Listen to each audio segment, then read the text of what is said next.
While a powerful tool, Photoshop is also extremely complicated and often difficult to use. There are some alternatives to Photoshop like PowerPoint, where you can create designs, thumbnails, and other graphics. However, this tool is not enough to get my thumbnails to the details and quality that I want to. That means that I know how to do retouching, create composite photos, edit raw photos, remove objects, work with complicated hair, text, or create some of the best and clickable thumbnails for my videos. That's why in this video I decided to no longer cry about Photoshop and just dive into it and learn it inside out within the following 30 days. Instead of learning Photoshop while in university, I stuck to PowerPoint. Yeah, I know it's a bad decision, but now I have to deal with it. When I need better designs for my projects, I was always going to a friend of mine to help me out. Can you help me with something? What the hell do you want? I also need the design in Photoshop. Can you help me as well? I need the design in Photoshop. I also need the design in Photoshop. However, running away from Photoshop beat me right from behind, because now I have to create thumbnails for my videos, and almost every single time when I have to create a new video, I leave this task for the last moment, because I'm anxious about using Photoshop and learning a new tool. As you can see, my thumbnails are not so great. Are not bad, but I'm done biting my nails. I'm not proud of the designer within me. So in order to get over this constant fear and embrace Photoshop, I decided to learn more about it, about the logic behind Photoshop, as well as to boost my PS skills so I can create more compelling and buttery smooth thumbnails that can make you click on my videos. To illustrate my skill and how they change over this challenge, I will create a design at the beginning of this challenge, and then I will create another one at the end of the challenge and compare them.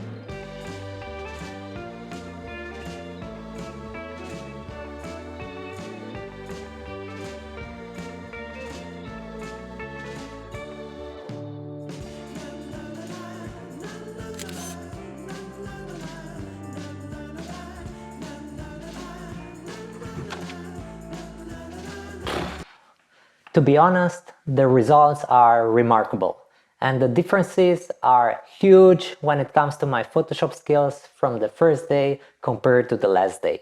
So stay tuned until the end of the video to see how my skills develop within 30 days, and maybe you're gonna try it out. And subscribe if you like the video! The first 5 days were an introduction to the basics of Photoshop. Throughout my experience with software, when I needed to learn a new one, I had to go first through the basics and the logic behind it. I went over the main functionalities within Photoshop. I learned how to optimize my workspace to fit my editing style. I went over the support functionalities such as layers and masks, which are essential when you want to create really engaging thumbnails and designs, as well as how to use adjustment layers and selections, which in the end allow you to show or hide important parts of the layer. These adjustment layers or layer masks are used to make changes to your images without affecting the original image data. So if you make a mistake, you can simply undo it, no matter what the stage of the process you're at. Before I was doing the edits directly on the image itself, and when I didn't like something, I had to delete and start the process all over again. Now I can just delete the adjustment layer and I'm making them completely non-destructive. Day 6 was an introduction to levels and curves, which are by far two of the most powerful adjustment layers that you can use. Not only they affect lights and darks, but all of the colors in your images. So I learned about the differences and similarities between levels and curves and the multiple ways I can use them to make my images better. In day 7, I learned how to change any color using hue saturation and color balance adjustment layers. And I learned how to change the color of the background and the skin tone of the person in the photo. Day 8 of Photoshop, and it's going pretty smooth. So far the tutorials that I'm following are really simple and explanatory. I really love the guy, how he's explaining and how he's doing his stuff. Within day 9, I used the brush tool to dodge and burn my photo, and I learned how to make a regular picture of a cloud and transform that into a regular brush and use that to paint fog into the background of my image. Over the next 15 days, I went over tutorials that actually helped me to achieve specific goals. For instance, day 15 was about blending modes, where I learned how to create a composite image in just a couple of minutes.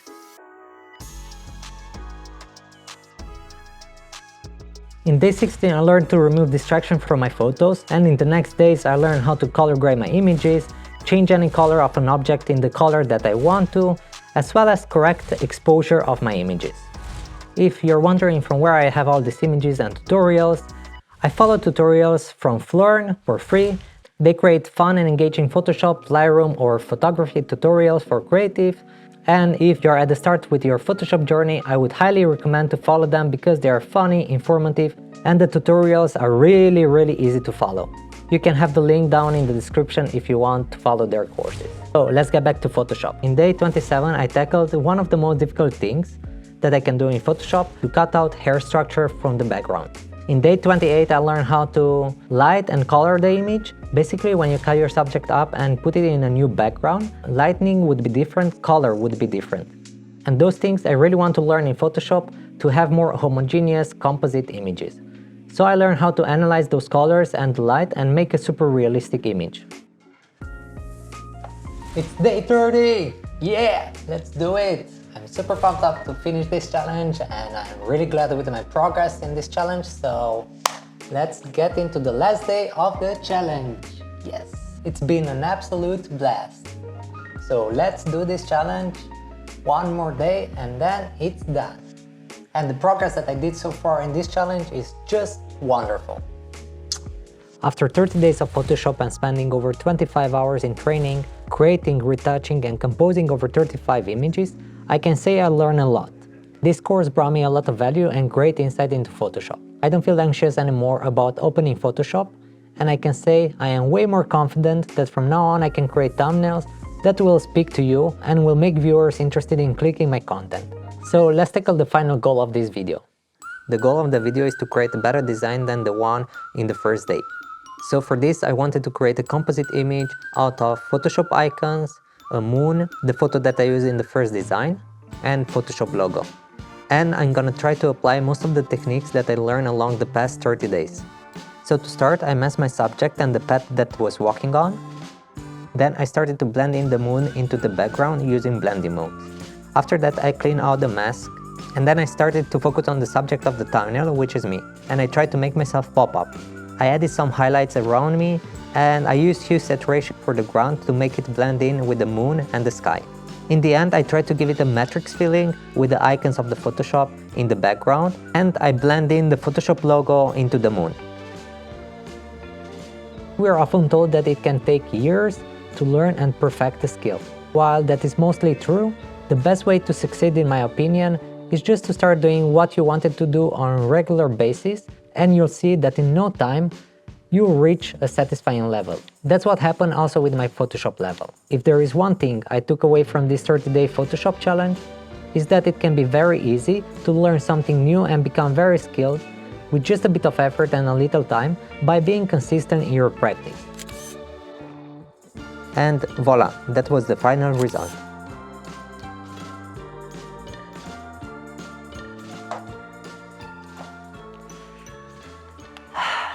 So I have a question for you. What's the next thing that you're gonna learn or practice in the next 30 days? Let me know down in the comments what's the thing and why you might practice, because I'm really curious and maybe we can do it together. That being said, thanks for watching, keep learning, and I'll see you in the next one.